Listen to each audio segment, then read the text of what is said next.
El Ministerio Apostólico de Enseñanza y Predicación Rema Internacional presenta hoy al Reverendo Fernando García Sotomayor con la proclamación de las buenas nuevas de Dios para tu vida. El mensaje de ayer, el mensaje de hoy y el mensaje para la eternidad a los que tienen hambre y sed de la palabra de Dios. Un querigma de Dios para el que oiga, el que tiene oídos para oír. Escuche el dabar del Eterno a las naciones. Ahora es el tiempo para recibir el rema del Espíritu Santo a tu espíritu. Escuchemos con fe la memra del Señor para el alma.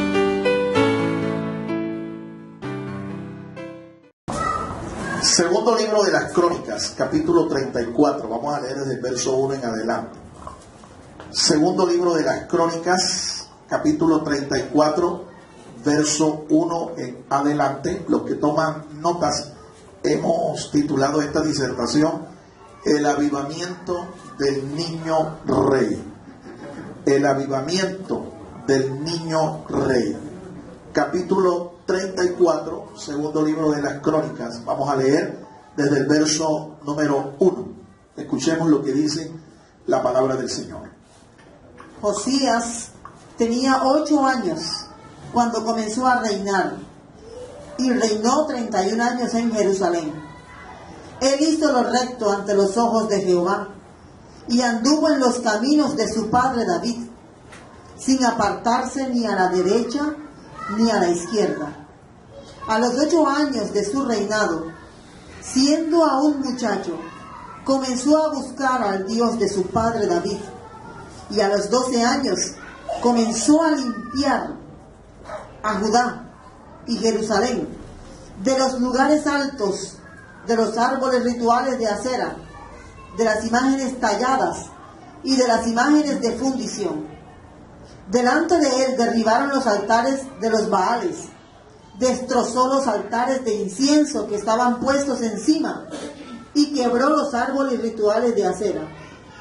Redujo a polvo las imágenes talladas y las imágenes de fundición y esparció el polvo sobre los sepulcros de los que les habían ofrecido sacrificios.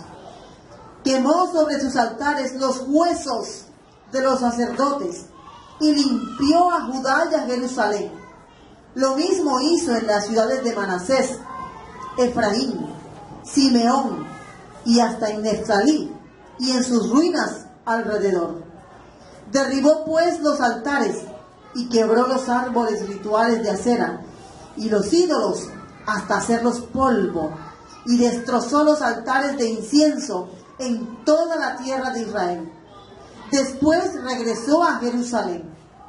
En el año 18 de su reinado, cuando acabó de purificar la tierra y el templo, envió a Safán, hijo de Azalías, a Maasías, el alcalde de la ciudad, y al cronista Joab, hijo de Joacás, para que reparasen la casa de Jehová su Dios. Estos fueron al sumo sacerdote Hilcías y le dieron el dinero que había sido traído a la casa de Dios, dinero que los levitas que guardaban las puertas habían recogido de los de Manasés y Efraín y de todo el remanente de Israel, de todo Judá y de Benjamín y de los habitantes de Jerusalén. Ellos lo guardaron en manos de los que hacían la obra, los que estaban encargados de la casa de Jehová, y estos lo entregaron a los que hacían la obra y trabajaban en la casa de Jehová para reparar y restaurar la casa. Lo entregaron a los carpinteros y constructores, a fin de comprar piedra labrada y madera para las uniones y para hacer vigas a los edificios que los reyes de Judá habían dejado arruinar. Estos hombres procedían con fidelidad en la obra. Los que estaban encargados de ellos para dirigirlos eran Yahat y Abdías, levitas de los hijos de Merari, y Zacarías y Mesulán, de los hijos de Joab, y todos los levitas expertos en los instrumentos de música. También estaban encargados de los cargadores y dirigían a todos los que se ocupaban en diversos aspectos de la obra. Entre los levitas también había escribas, oficiales y porteros. Al sacar el dinero que había sido traído a la casa de Jehová, el sacerdote Hilcías halló el libro de la ley de Jehová, dada por medio de Moisés. Entonces Hilcías habló al escriba Safán, diciendo: he hallado el libro de la ley en casa de Jehová. E Hilcías entregó el libro a Safán. Entonces Safán llevó el libro al rey, y además le dio informes, diciendo: tus siervos han cumplido todo lo que les fue encargado. Ellos han vaciado el dinero que se halló en la casa de Jehová, y lo han entregado en manos de los que están encargados, en manos de los que hacen la obra. Asimismo el escriba Safán declaró al rey diciendo: el sacerdote Hilcías me ha dado un libro. Safán leyó en él delante del rey, y sucedió que cuando el rey escuchó las palabras de la ley, rasgó sus vestidos.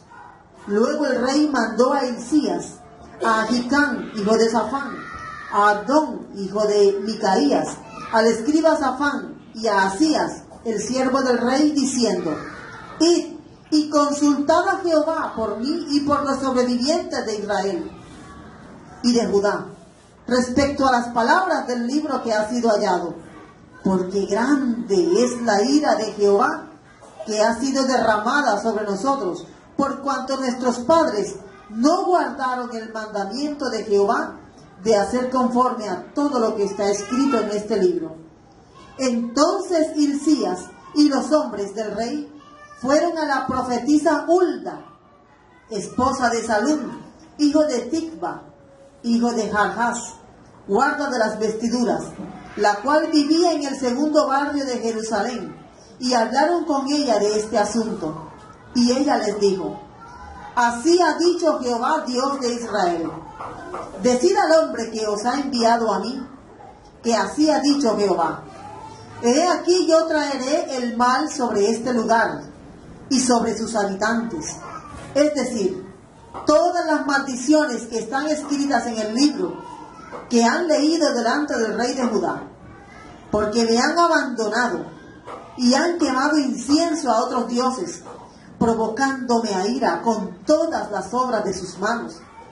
Por eso se derramará mi ira sobre este lugar, y no será parada. Así diréis al rey de Judá, que os ha enviado para consultar a Jehová: así ha dicho Jehová, Dios de Israel, con respecto a las palabras que has escuchado. Por cuanto tu corazón se ha enternecido y te has humillado delante de Dios, cuando escuchaste sus palabras contra este lugar y contra sus habitantes. Por cuanto te humillaste delante de mí y rasgaste tus vestiduras y lloraste en mi presencia, yo también te he escuchado, dice Jehová. He aquí que yo te reuniré con tus padres, y serás reunido en tu sepulcro en paz. Tus ojos no verán todo el mal que traeré sobre este lugar y sobre sus habitantes. Y ellos dieron la respuesta al rey. Amén. Dios nos bendiga por esta palabra. Acompáñeme a orar. Vamos a decirle al Señor que nos dé entendimiento, nos dé sabiduría espiritual, un corazón entendido para recibir su palabra. Padre, gracias por tu palabra. Te rogamos, Señor, conforme a tu promesa, que tú nos guíes hacia todo lo que es verdadero, todo lo que es sano, todo lo que es bueno, todo lo que es edificante, por tu Espíritu Santo. Señor, nuestro corazón lo disponemos para recibir tu palabra. Tu Espíritu Santo, Señor, nos esté guiando, nos esté enseñando y esté abriendo nuestros sentidos espirituales para acomodar lo que es espiritual a lo espiritual. En el nombre de Cristo Jesús. Amén. Amén y amén. Puede tomar su lugar, amado hermano.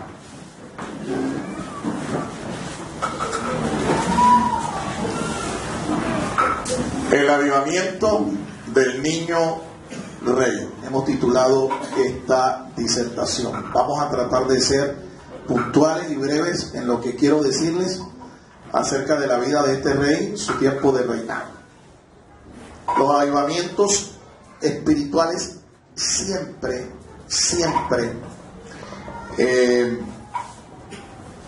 los que son genuinos, ¿sí? Siempre. Estos avivamientos que proceden de Dios, estos avivamientos siempre contarán con el despertar de una persona piadosa, que se dispone en las manos de Dios. Es importante que entendamos que los avivamientos que vienen de la mano de Dios siempre empezarán con alguien dispuesto. Si tú quieres que esta congregación, si tú quieres que tu familia, si tú quieres que tu ministerio, tu liderazgo sea avivado espiritualmente, ese avivamiento debe empezar con el despertar de ti mismo, de nosotros mismos. Gente que se dispone en las manos de Dios es gente que Dios la va a despertar espiritualmente y la va a usar como un instrumento para generar poderosos avivamientos. Este es el caso de Josías, rey de Judá, uno de los 4 reyes más sobresalientes del reino de Judá. Recuerden ustedes que hemos venido estudiando acerca de la vida de estos reyes que Dios usó en el reino del sur para provocar poderosos avivamientos, despertamientos espirituales de su pueblo. Josías es el último de ellos. Josías fue el último de los reyes del sur, el reino del sur, que Dios usó, un hombre piadoso, que Dios utilizó antes de que Dios enviara a Nabucodonosor y a todo su ejército caldeo para destruirlos y llevarlos en cautiverio. ¿Cuánto dan gloria al Señor, hermanos? La historia de este rey es conmovedora. Yo pensaba hace un tiempo que tal vez el más sobresaliente de todos ellos, estamos hablando de 4 de 20, ¿sí? Había sido Ezequías. Recordemos un poquito, hemos estado hablando del rey Asa, del rey Josafat, del rey Ezequías y hoy del rey Josías. Yo pensaba que Ezequías habría sido de pronto el más destacado, el más sobresaliente, el más espiritual. Pero revisando la historia, revisando los registros de este rey piadoso, encuentro que fue realmente, después de David, el más destacado de todos los reyes del sur, el rey Josías. 31 años duró su reinado. Y aunque su vida fue corta, ¿sí?, de una duración muy corta, él duró 31 años y lo empoderaron a los 8 años. Quiere decir que lo que vivió fueron 39 años de edad. Murió bastante joven. Sin embargo, aunque su vida fue corta, fue maravillosamente respaldado por Dios. Dios lo sostuvo, Dios le dio la victoria, Dios lo empoderó allí y él pudo realmente glorificar el nombre del Señor. Yo quiero que hoy nosotros nos enfoquemos para conocer cuáles fueron los factores que provocaron este poderoso avivamiento. Y de inmediato vamos aplicando este mensaje a nuestras vidas para saber de qué manera Dios también puede usarme a mí para generar un poderoso avivamiento, tanto en mi vida como en mi casa, mi familia, mi congregación. ¿Cuántos dan gloria a Dios, hermanos? En primer lugar, el primer factor que vemos es el carácter de este hombre, el carácter del rey. El carácter del rey. Es interesante, revisando cada uno de los elementos que nos describen cómo era el carácter de este hombre, que entendamos que en conclusión Dios va a usar siempre instrumentos que se dejen primero limpiar, que se dejen santificar, y que se consagren para Él. En la casa de Dios hay instrumentos de todo tipo, pero aquellos que se limpian, aquellos que se santifican, aquellos que se consagran, son los que Dios siempre va a usar. Antes de aspirar entonces a servir a Dios, lo primero que yo tengo que hacer es santificarme, limpiarme, purificarme espiritualmente y consagrarme al servicio de nuestro Dios. Miremos algunos elementos que nos definen cómo era este hombre, su carácter personal. La Biblia nos muestra que él tiene un nombre, Josías, que tiene un tremendo significado. El nombre Josías significa fuego de Dios para sanar. Fuego de Dios para sanar. Interesante, es interesante. Fuego de Dios para sanar. Resulta que la vida de este hombre fue profetizada mucho antes que naciera. En los días de la división del reino, cuando el reino se divide, en los días de Salomón, y el reino del sur es gobernado por la casa de David, el hijo de Salomón se empodera, su nombre era Roboam. En la casa del reino del norte se entronó Jeroboam I. Y en los días en que esta división se está dando, este Jeroboam, la Biblia nos enseña que condujo al pueblo, a las 10 tribus del norte, las condujo a una idolatría total, a un paganismo total. En esos días, Dios usó a un profeta. Dios usó a un profeta para enviarle una palabra al rey Jeroboam. Esa palabra fue precisa y esa palabra tuvo que ver con el nacimiento posterior de Josías. Estamos hablando que mientras en el reino de Israel reinaba el primer rey después de la división, Jeroboam, y en el reino del sur comenzó a reinar el hijo de Salomón, su nombre era Roboam, unos 15 reyes después, porque estamos hablando de que Josías es el rey 16 en la dinastía de 20 que reinaron en el sur. 15 reyes después de Roboam, el hijo de Salomón, que reinó en el sur, nace Josías. Pero esos reyes que gobernaron después de Roboam, hasta llegar al número 16 en la lista, estos reyes gobernaron, pero el nacimiento de Josías fue profetizado desde los días de Jeroboam, el rey que paralelamente reinaba en el norte y que mientras tanto reinaba en el sur, Roboam. Es interesante. Y Dios cumplió la palabra profética al pie de la letra. Cuando Jeroboam comenzó a pecar y a apartar el reino del norte de su Dios, el pueblo estaba entregado a la idolatría. Un profeta se levantó y dijo: van a ser uno de la casa de David, y dijo su nombre, Josías, que va hasta quemar los huesos de los sacerdotes paganos y va a destruir este altar y va a derramar el polvo de esos huesos sobre el altar. Esa palabra la dio este profeta, un joven profeta, al rey Jeroboam. Cuando Jeroboam oyó, le dijo: cójanlo.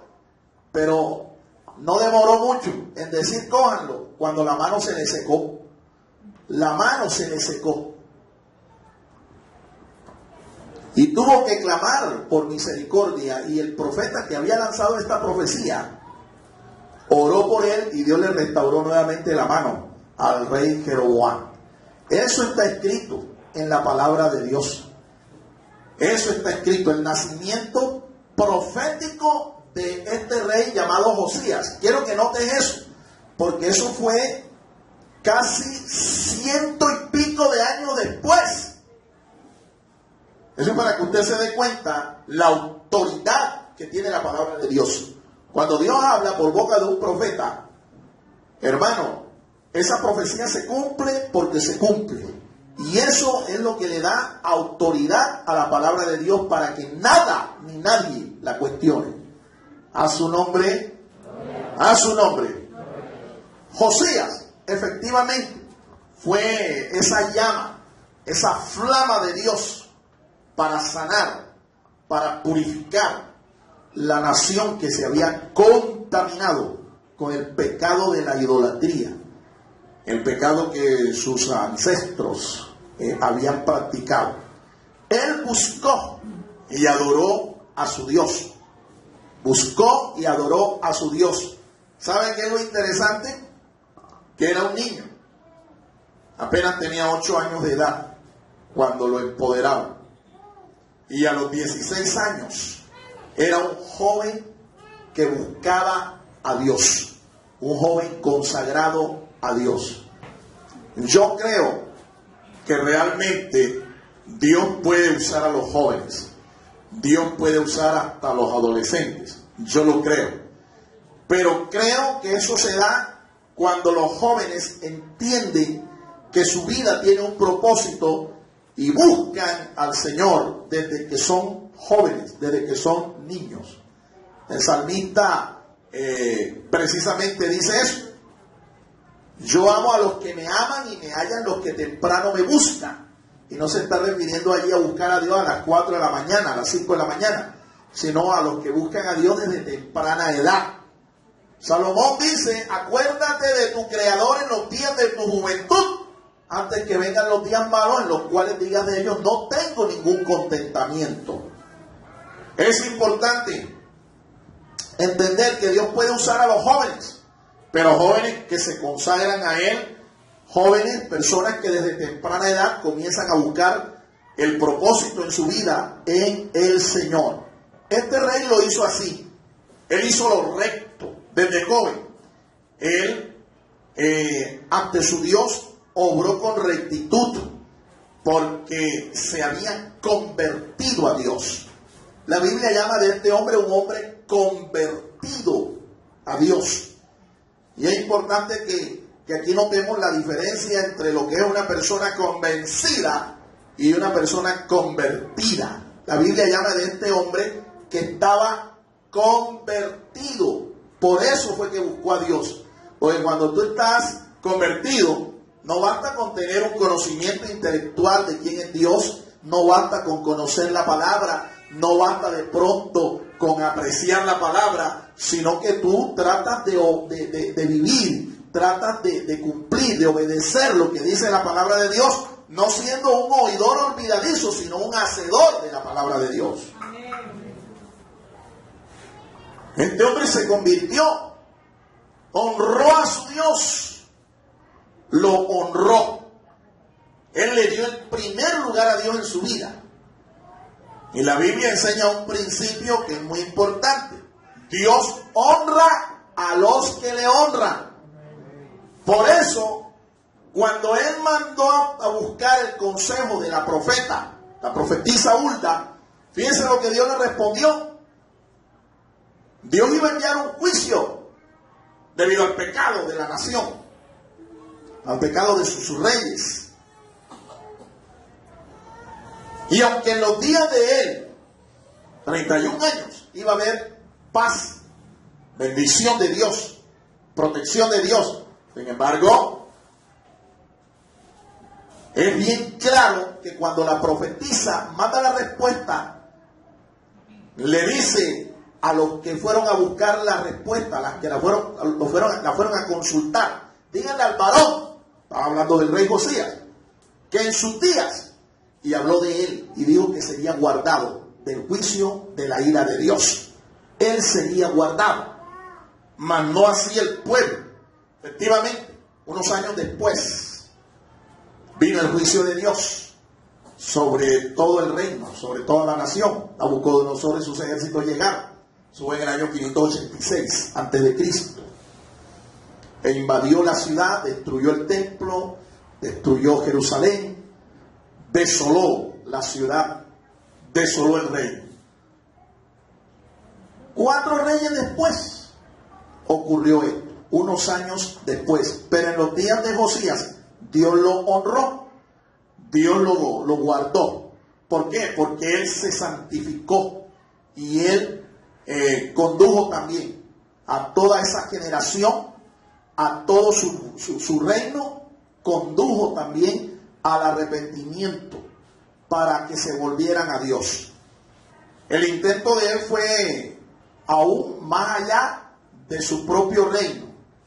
Incluso 4 tribus del reino del norte, que ya habían sido desolados por los asirios, también se unieron a esta celebración y a este proceso de santificación, de purificación. Así lo hicieron. Y Dios también tuvo que honrar a esa generación. Esa generación fue guardada. Esa generación fue bendecida, fue protegida por Dios. Él era un hombre muy sensible a la palabra de Dios. Muy sensible a la palabra de Dios. La Biblia dice que cuando el sumo sacerdote, el escriba y el director de la obra de la reparación del templo encontraron el rollo con las escrituras del pacto que Dios había hecho con Moisés, a él se le leyó, el copista, el escriba, le leyó la palabra de Dios, y cuando le leyó la palabra de Dios mostró una sensibilidad extraordinaria. Usted en esta mañana, ¿cuántos están dispuestos a escuchar la palabra de Dios?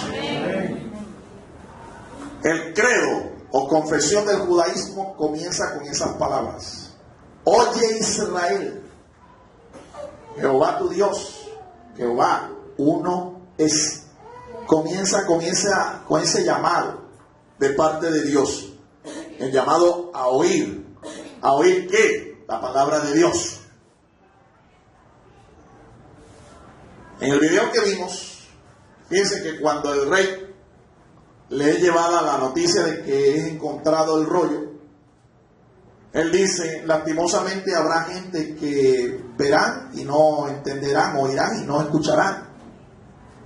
Él dice eso porque es que cuando se está aquí hablando de que el rey tuvo disposición para oír la palabra, se está refiriendo a un oír con percepción espiritual. No es solamente escuchar. Hay gente que oye, ¿sí?, pero no entiende, no percibe que es Dios quien le está hablando, que es Dios quien le está enviando su palabra. Y ellos piensan que es cualquier persona, que es cualquier voz la que está escuchando. Entonces hay que oír bien, oír con el entendimiento espiritual. Hay un llamado del Señor a su iglesia. Está ya en el libro de Apocalipsis, capítulo 2 y el capítulo 3. Todo el capítulo 2 y el capítulo 3. ¿Cuál es ese llamado? Dice: el que tiene oídos para oír, que oiga lo que el Espíritu dice a la iglesia. Se está refiriendo a esa capacidad que nosotros debemos tener cuando escuchamos la palabra de Dios. Oír con el entendimiento espiritual. A su nombre, a su nombre. Su corazón, dice la palabra de Dios, estaba en la casa de Dios.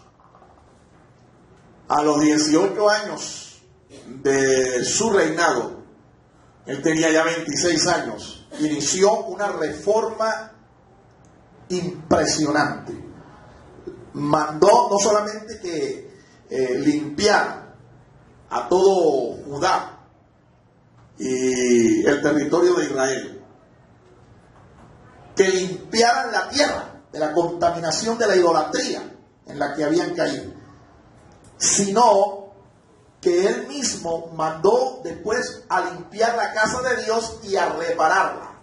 Comenzó una campaña de recolección de fondos, y en esa campaña contribuyó el reino del sur y también tribus del reino del norte. Este hombre tenía su corazón en la casa de Dios. Y cuando tú tienes tu corazón en la casa de Dios, la bendición que está en la casa de Dios va a llegar también hasta tu casa, mi amado hermano. Va a llegar a tu casa. Ponga su corazón en la casa de Dios. Ponga su tesoro en la casa de Dios. Jesús lo dijo con claridad. Porque es que allí donde está tu tesoro, ahí también estará tu corazón. Alabado sea el Señor. Cuando nosotros pagamos diezmos, contribuimos con nuestras ofrendas, traemos votos al Señor, pagamos nuestras primicias. Cuando nosotros hacemos esto y lo traemos a la casa de Dios, yo estoy trayendo mi tesoro a la casa de Dios. Y Dios promete que la bendición de Él nunca va a faltar tampoco en mi casa. Alabado sea el nombre del Señor. El rey buscó el consejo de Dios. Una vez que escuchó la palabra, noten ustedes que él mandó a consultar con la profetisa. Y la profetisa le dio el consejo, le dio dirección de Dios. ¿Sí? Ahora, esto lo hizo el rey casi siempre, durante toda su vida. Casi siempre. Fue un hombre que buscó el consejo de Dios. Él tuvo temor al escuchar el juicio, tuvo temor y por eso mandó a consultar. Dios le envió una palabra en la que lo honraba a él, pero Dios no dejaría de enviar su juicio. A pesar de que hubo 31 años de paz, a pesar de que hubo un avivamiento, una reforma espiritual grandísima, la más grande en Israel, la más grande en el reino de Judá, fue ese avivamiento.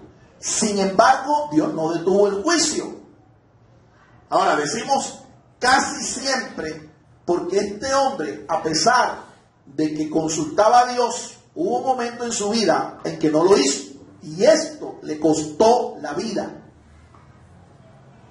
Lo vimos ahí en el video. Cómo fue llevado a Jerusalén. La Biblia nos muestra que en los días de su reinado, el imperio de los asirios estaba en decadencia, igual el imperio de los egipcios. Dios estaba levantando ya para ese tiempo el imperio de los babilónicos, con Nabucodonosor a la cabeza. Sin embargo, estos dos reyes y sus ejércitos se enfrentaron. El rey de Asiria y el rey de Egipto, Faraón Necao. Y dice que Faraón pasó por el territorio de Judá.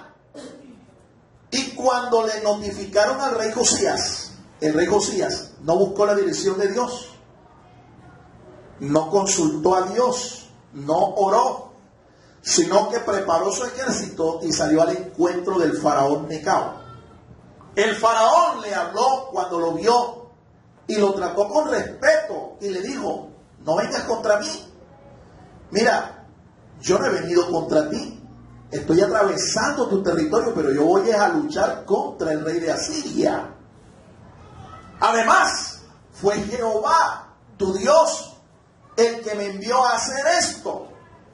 Y con todo eso, el rey Josías no escuchó, no entendió, no le creyó al faraón Necao y se enfrentó en una batalla que no tenía por qué hacerlo. Uno de los flecheros, de los arqueros del faraón, lo flechó, le atravesó el pecho, le partió el corazón, lo hirió mortalmente. Cuando los siervos de Josías lo vieron herido, lo cogieron, lo pusieron en su carroza y lo llevaron hasta Jerusalén de vuelta, pero al llegar ya había muerto, estaba muerto. Fíjate, es como decimos nosotros: al mejor cazador se le puede ir la liebre, al mejor panadero se le puede quemar el pan en la boca del horno. Un hombre que consultaba a Dios, pero en este momento no lo hizo y le costó la vida, siendo un hombre de Dios, siendo un instrumento en las manos de Dios. Eso nos enseña una gran lección. Usted como creyente, antes de disponerse a hacer esto o aquello, haga como dice el salmista: encomienda a Jehová tu camino, confía en Él y Él hará. Haga como dice Santiago, el hermano del Señor, que dice que hay gente que propone viajar, hacer, ir allá, ir acá, cuando lo que debieran decir es: si el Señor quiere, haremos esto o aquello.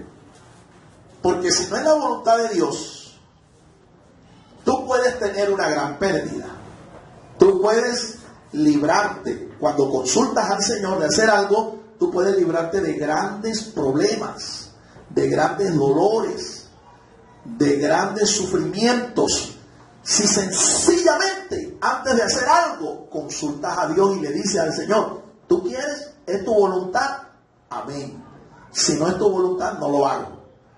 Pero hay gente que no hace eso, creyentes que no hacen eso, y piensan que ellos pueden ir aquí, pueden ir allá, pueden hacer esto, pueden proyectar, pueden edificar, pueden construir, pueden comprar, pueden hacer lo que quieran sin consultar la voluntad de Dios. A este hombre le costó la vida.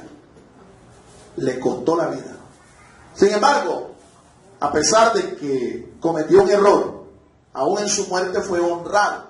La Biblia nos enseña que el profeta Jeremías compuso un canto fúnebre, una endecha, en su honor, y lloraron al rey y lo endecharon con un canto fúnebre, aún en su muerte, para honrarlo.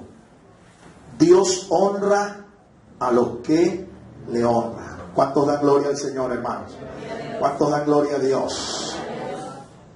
Lecciones importantes que debemos aprender. Ahora, para cerrar este punto que nos habla del carácter de este hombre, este es el perfil de los hombres que Dios usa. El perfil de hombres como Josías. ¿Será que ese perfil lo tengo yo? ¿Será que ese perfil lo tienes tú, mi amado hermano? Porque si eres un hombre como este, téngalo por seguro que Dios lo va a usar tarde o temprano. Tarde o temprano, es cuestión de tiempo. Dios te va a usar en su momento, en su tiempo. Dios te va a usar. Segundo, el compromiso de este hombre. Ahí tenemos otro factor poderoso que provocó este tiempo de avivamiento. El compromiso. El rey hizo un pacto de santidad, un pacto de consagración con su Dios. Los hombres sí podemos hacer pactos con Dios, pero no pactos a la manera como usted los está viendo hoy de estos teólogos de la prosperidad, que son falsos profetas, son falsos maestros. Nosotros podemos hacer pactos de iniciativa propia, personal con Dios, pero son pactos de santidad, son pactos de consagración. Eso hizo el rey cuando escuchó la palabra, escuchó la lectura del libro de la ley, hizo un pacto, lo renovó realmente, porque ya Dios había hecho un pacto con su pueblo en los días de Moisés, pero el pacto lo habían traspasado. Lo que Josías hace, él y el pueblo del Señor aquí, es renovar ese pacto. Se consagraron al Señor, se santificaron y estuvieron dispuestos a obedecer la ley de Dios.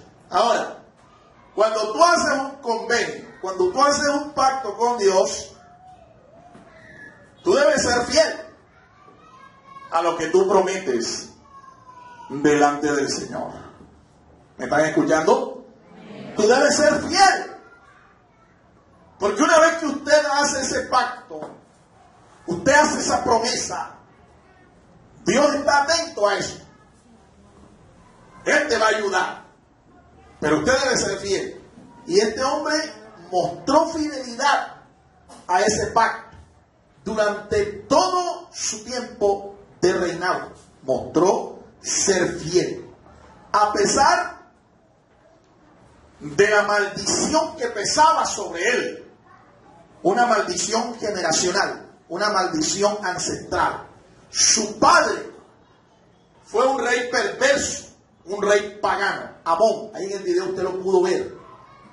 Le gustaba ofrecer sacrificios a dioses paganos. Sacrificaba a niños inocentes a dioses paganos. Lo mismo hizo su abuelo. Así que este hombre tenía una maldición ancestral que pudo ser una excusa para decir: yo no puedo ser fiel a este pacto, porque es que yo tengo una maldición generacional encima. Mi padre fue un pagano, fue un idólatra. Mi abuelo también lo fue. Así es que si mi abuelo fue pagano, mi padre es pagano, pues yo, ¿qué se espera de mí? Pero este hombre rompió esa maldición y fue fiel, a pesar de que esa maldición pesaba sobre él. Estamos hablando de que su papá Amón y su abuelo Manasés lo eran. Aunque Manasés dice la Biblia que al final se arrepintió, pero después de haber hecho un terrible daño en Israel y en todo Judá. A su nombre. Ahora, si tú revisas tu vida, te vas a dar cuenta que sobre ti también pesan maldiciones generacionales, porque tus ancestros no fueron los hombres, las mujeres consagrados, ¿ve?, que muchos de nosotros hubiéramos querido que ellos fueran. Pero no puede ser excusa, mi amado hermano, para hoy decir que yo no puedo ser fiel a Dios en mi pacto de consagración con Él. No quiere decir que yo no pueda ser un hombre santo, un hombre dedicado a las cosas de Dios, a pesar de que mis ancestros no lo fueron. Hay gente que se maldice a sí misma y maldice también a su descendencia. Yo he encontrado gente que dice: mi tatarabuelo fue católico, mi bisabuelo también, mi abuelo también, mi papá también, y yo también, y mis hijos también lo serán. Están activando una maldición generacional. Están activándola. Este hombre, a pesar de que pudo poner como excusa eso, no lo hizo, sino que fue fiel. A pesar de que toda la nación, como usted lo puede ver, toda la nación se había vuelto al paganismo. El rey fue fiel, a pesar también de que toda la nación, como estamos diciendo, se había apartado. Sus ancestros se habían apartado, así que él tenía un doble prejuicio, un prejuicio familiar y un prejuicio social. Todo el mundo navegaba a favor de la corriente, así que a él le tocó ser el pececito que nadó en contra de la corriente. ¿Sí? La harina que se salió del costal no fue harina del mismo costal, fue diferente. Y quiero recordarte que eso es lo que significa la palabra santo. Cuando la Biblia dice que tú y yo somos santos, lo que está diciendo es que tú y yo somos diferentes. El asunto es que eso se tiene que ver. Tú tienes que ser diferente de tu vecino, de tu ancestro pagano, de tu familiar, de la sociedad que te rodea. Tienes que ser diferente. Si tu vida como cristiano no es diferente, entonces el evangelio que has recibido es pura teoría. No sirve. La fe que estás profesando es una fe muerta, porque la fe genuina tiene obras, se revela con buenas obras, buena conducta, buena ética, buen proceder. Alabado sea el nombre del Señor. Aquí no hay muchos amenes, pero así es el asunto. El asunto es así. Nos toca luchar en contra de la corriente como lo hizo este rey. Él no se excusó en decir: bueno, toda la nación lo hace, todo el mundo es idólatra, ¿yo por qué tengo que ser diferente? Él se dedicó a su Dios y se apartó. Ahora, fue fiel a pesar no solo de este prejuicio familiar y social. Fue fiel a pesar de su corta edad. Mírenlo, ¿Cuántos años tenía cuando el pueblo lo hizo rey? 8 años. Y dice que 8 años después decidió buscar al Señor, siendo un adolescente. Si tú le sumas 8 y 8, ¿cuánto da? 16 años. 16 años. Ahora, aquí hay un mensaje a los jóvenes. Joven, tú puedes ser un joven consagrado. Puedes ser un joven diferente. Puedes ser un instrumento en las manos de Dios. ¿Cuál es la opinión que la mayoría de la gente hoy tiene de la juventud? ¿Qué piensa hoy usted de la juventud colombiana? La primera frase que yo escucho por ahí es que los jóvenes de hoy no sirven. Son flojos, no sirven. A ver, sí señor. Más flojo que una cabulla tirada en el suelo. ¿Qué hace una cabulla tirada en el suelo? No hace nada. ¿Verdad? Se mueve más la quijada, ¿no? De arriba. Esa es la opinión que se tiene de los jóvenes. Yo creo que si un joven se consagra a Dios, no solamente puede marcar la diferencia, sino que Dios lo puede usar. Dios lo puede usar. No hay ningún amén de ningún joven por aquí, solamente el de quién. No están acá. Bueno, ¿y los jóvenes de espíritu dónde están? Ajá. Creí que no estaban acá. Fue fiel a pesar de su corta edad. ¿Sí? Y por último, fue fiel a pesar de sus ocupaciones y responsabilidades como rey. Y aquí hablo a todos. Dios llama al ministerio a la gente que está ocupada. Dios no cree en los flojos. Dios no llama a gente desocupada al ministerio. Dios llama a gente ocupada, gente que está trabajando. Mire el ejemplo. Nehemías, que era copero del rey. Dios lo llamó a una grandiosa obra. La reedificación de las murallas de la ciudad de Jerusalén.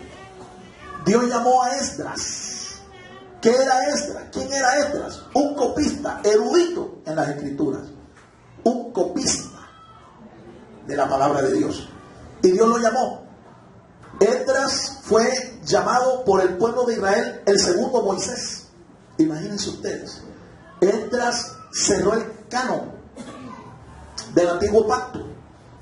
Esdras fundó la institución llamada la sinagoga.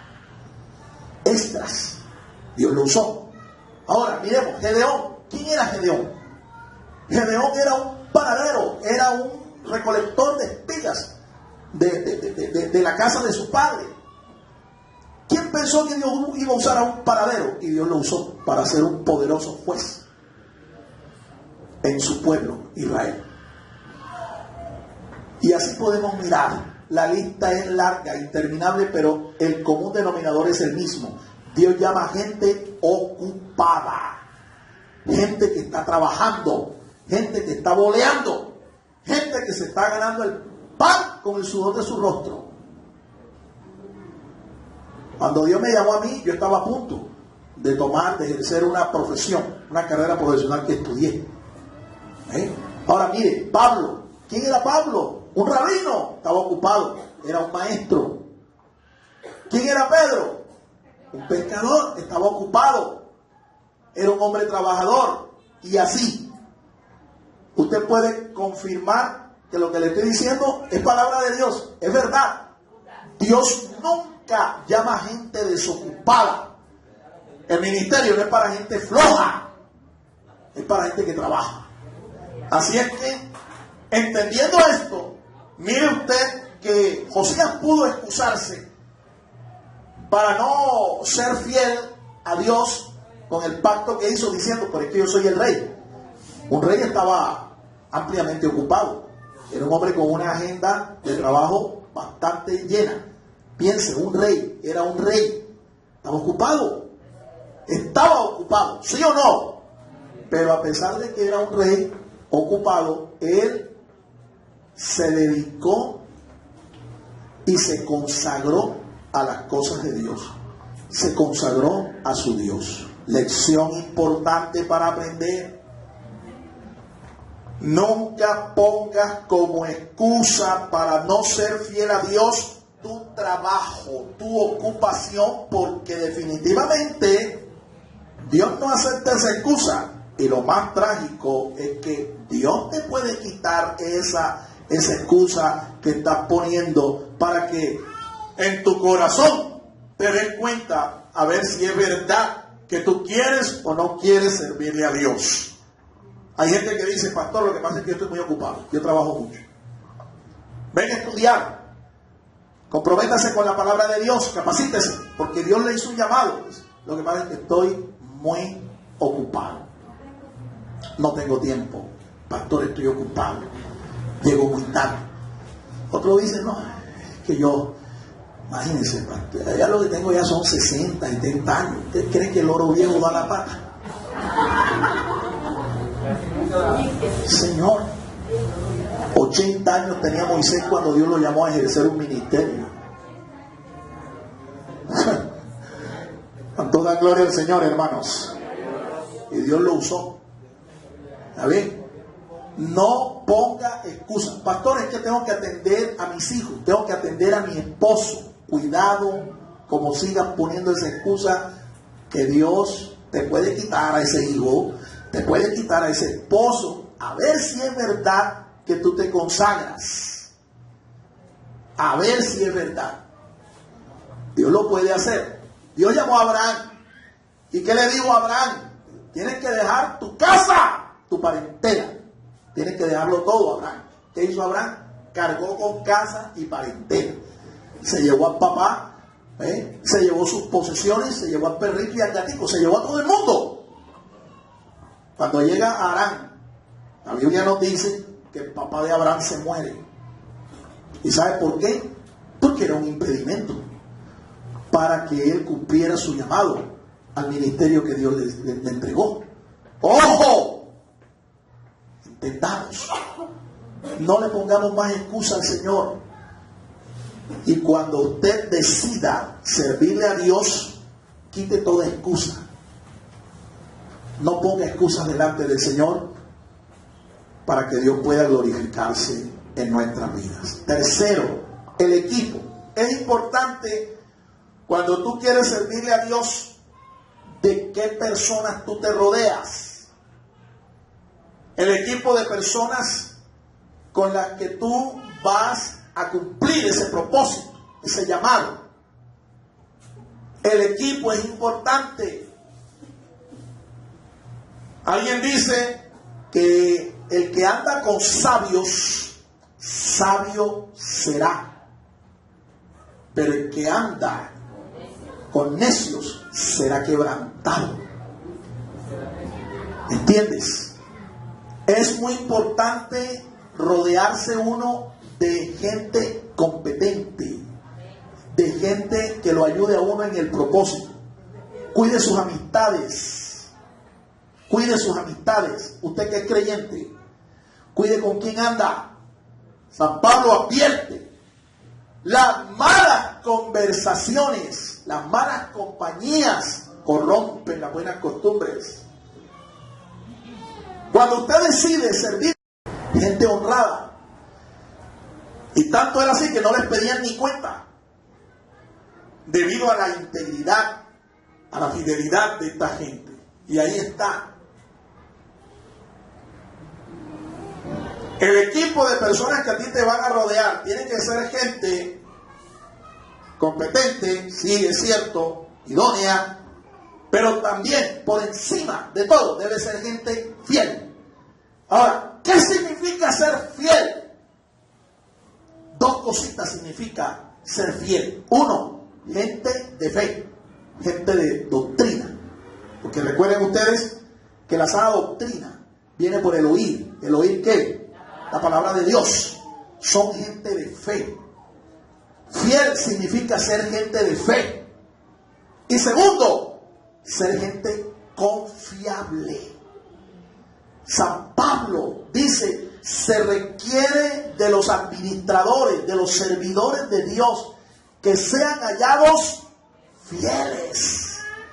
San Pablo le dice: a Timoteo, le dice, esto encarga a hombres que sean fieles primeramente e idóneos para enseñar a otros. Mire el orden en que el Espíritu Santo lo pone. No dice gente competente e idónea. No. Gente competente y fiel. No dice eso. El texto dice gente fiel e idónea para enseñar también a otros.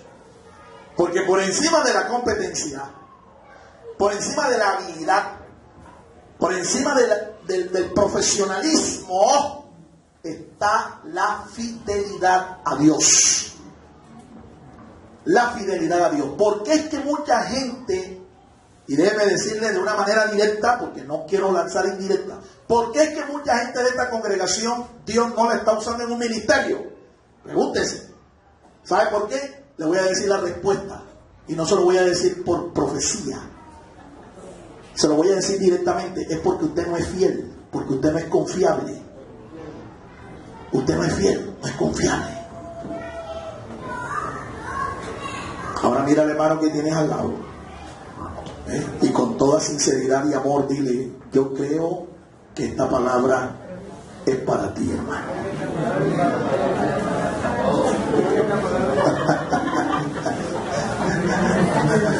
A su nombre. Así es. Por encima de la capacidad, por encima de la idoneidad está la fidelidad. Mira, es más fácil que una persona que Dios llama al ministerio, es más fácil que aprenda una habilidad, que aprenda una competencia, un arte, un oficio, que aprenda a ser fiel. Es más fácil que adquiera un oficio. De hecho, en las congregaciones hoy vemos gente muy competente, vemos gente muy idónea, muy capaz, con una habilidad sobresaliente. Pero cuando nosotros revisamos el otro aspecto, miramos la otra cara de la moneda. ¿Ve? ¿Qué tenemos allí? Gente infiel, gente que le falta doctrina, gente que le falta conocimiento de la palabra. ¿Ve? Pero esto los descalifica. Y punto 4. Vamos a terminar acá. Porque en el tico me sacan también a mí la tableta, hermano Fabio. Ya la sacaron, bueno, yo no la veo. Gloria a Dios.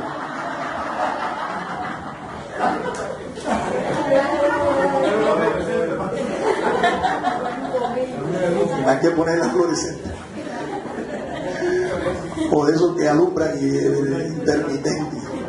Número 4, su actitud hacia la palabra. Vimos que este hombre mostró una actitud positiva, pero quiero profundizar más en eso. La actitud a la palabra es importante, fue un factor determinante en el avivamiento de esta nación. ¿Sí? ¿Qué hizo cuando él escuchó la palabra? Él no solo tuvo la disposición de oírla, cualquier otro rey, ¿verdad? Sobre todo si hubiera sido un rey pagano, encontraron el rollo, ay, ¿a mí qué? Quémenlo, bótenlo. Pero no, él tuvo la disposición de oír. Y dice que cuando escuchó la palabra, propuso obedecerla.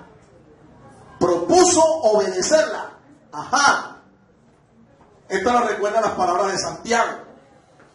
Santiago es el que dice que tú y yo no debemos ser oidores olvidadizos de la palabra, sino hacedores de la palabra. ¿Cuántos dan gloria al Señor, hermanos? Mira, él se conmovió, se estremeció espiritualmente y se enterneció ante la palabra. Son palabras interesantes. Enternecerse quiere decir que él mostró una actitud muy sensible, un corazón blando al escuchar la palabra de Dios. Se estremeció en espíritu, tembló.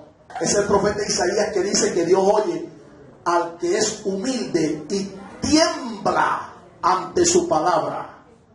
Alabado sea el nombre del Señor. San Pablo escribe que tú y yo debemos ocuparnos de nuestra salvación con temor y temblor. Interesante. Esta fue la reacción de él. ¿Sí? Él, cuando le leen el libro, muestra esto. Se estremece, se enternece, se conmueve, llora, rasga sus vestiduras, mostrando la humillación ante la palabra de Dios. Rasga sus vestiduras y se humilla. Qué actitud tan noble, qué actitud tan sana. Pregunto, ¿cómo reacciona usted a la palabra de Dios? ¿Cómo reacciona? ¿A usted ya no le entra la palabra de Dios porque tiene un corazón tan duro? El Ministerio Apostólico Rema Internacional pone a disposición esta predicación. Ofrecemos ministración a simposios, seminarios, campañas evangelísticas, educación globalizada sana y de carácter interdenominacional. Escríbanos a ministerioremainternacional@gmail.com o llámenos al celular 316-270-7181.